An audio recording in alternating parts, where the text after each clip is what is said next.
Hello, in this video I want to show you how to install Microsoft Edge browser on Tecno Camon 18p.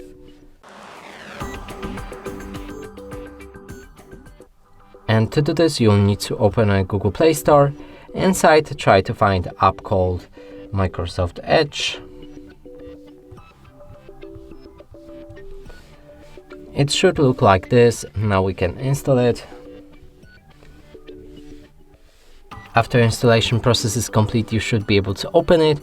Now we can sign in to turn on synchronization. Also, we can skip it by pressing on sign in later.